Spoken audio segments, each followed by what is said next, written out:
கிளிநொச்சி முல்லைத்தீவு மாவட்டங்களில் கடந்த 30 ஆண்டுகளுக்கு மேலாக நடந்தேறிய யுத்தத்தினால் பாதிக்கப்பட்ட இளைஞர் யுவதிகளின் எதிர்காலம் கருதியும் அவர்களுக்கான தொழிற்பயிற்சிகளை வழங்கும் நோக்கிலும் ஜெர்மன் அரசாங்கத்தின் 800 மில்லியன் ரூபாய் நிதியுதவியுடன் கிளிநொச்சி அறிவியல் நகரில் ஆரம்பிக்கப்பட்ட இலங்கை ஜெர்மன் தொழிற்பயிற்சி நிறுவனத்தின் SLGTTI தற்போதைய இயங்குநிலை குறித்து கீழ்வரும் விடயங்களை தங்களின் மேலான கவனத்துக்கு கொண்டுவர விரும்புகிறேன். கிளிநொச்சி மாவட்டத்தில் இயங்கி வரும் இலங்கை ஜெர்மன் தொழிற்பயிற்சி நிறுவனம் இன்று வரை இலங்கை அரசாங்க வர்த்தமானி மூலம் அங்கீகரிக்கப்படவில்லை. இந்நிறுவனம் இலங்கை கிளிநொச்சி மாவட்டத்தில் ஆரம்பிக்கப்பட்ட போது 96 பேராக இருந்த நிரந்தர பணியாளர் எண்ணிக்கை தற்போது 77ஆக குறைக்கப்பட்டுள்ளதுடன் 2017ஆம் ஆண்டு முதல் இன்று வரை எந்த ஒரு நிரந்தர பணியாளரும் நியமிக்கப்படாது ஆளணி தேவைப்பாட்டின் 24% மட்டுமே தற்போது நிரப்பப்பட்டுள்ளது. இந்நிறுவனம் 2016-2020 வரை தேசிய பயிலுனர் மற்றும் கைத்தொழில் பயிற்சி அதிகார சபையின் கீழ் நைட்டா இயங்கி வந்த நிலையில் தற்போதும் இதனை ஒரு சுயாதீன நிறுவனமாக இயங்க விடாது CGTTI முறைமை நிறுவனத்தின் கிளை நிறுவனமாக மாற்றும் முயற்சிகள் மேற்கொள்ளப்படுகின்றன. இது பயிற்சி நெறிகளை முறைமைப்படுத்துவதிலும் அவற்றுக்கான சான்றிதழ்களை குறித்த காலப்பகுதியில் வழங்குவதிலும் நிர்வாக இடர்பாடுகள் தோற்றுவிக்கும் என்பதால் அது நிறுவனம் மீதான அபிமானத்தை பாதிப்பதாகவே அமையும். குறிப்பாக SLGTTI நிறுவனத்தின் முதல்வரும் துணை முதல்வரும் CGTTI நிறுவனத்தின் பணியாளர் தொகுதியில் இருந்து தெரிவு செய்யப்பட்டு ஒப்பந்த அடிப்படையிலேயே நியமிக்கப்படுவதால் அந்த நியமனங்களின் போது உரிய தகமைகளோ ஆளுமை திறனோ கருத்தில் கொள்ளப்படாமை நிறுவனத்தின் நிர்வாக ஆளுமையையும் சுயாதீன இயங்கு நிலையையும் மிக மோசமாக பாதிப்படைய செய்கிறது.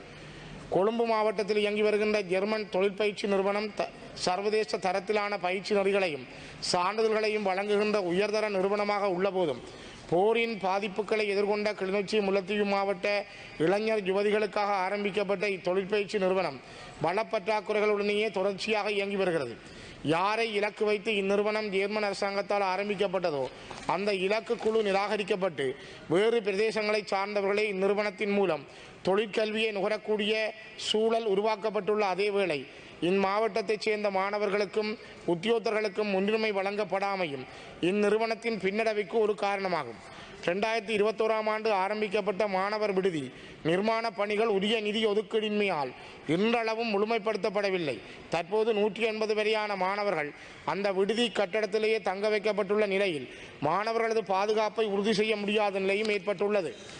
ஆளணி பற்றாக்குறைக்கான உடனடி தீர்வாக சகோதர மொழி தெரியாத தமிழ் சிங்கள பயிற்சி ஆசிரியர்கள் தற்காலிகமாக நியமிக்கப்பட்டுள்ள நிலையில் அது புறமொழி பேசும் மாணவர்களிடையே பாடங்களில் புரிதலற்ற தன்மையையும் கற்கை நெறியில் திருப்தி ஈனங்களையும் ஏற்படுத்தியுள்ளதுடன் அதன் காரணமாக சில மாணவர்கள் கற்கை நெறியை கைவிட்டு வெளியேறும் சந்தர்ப்பங்களும் ஏற்பட்டுள்ளன.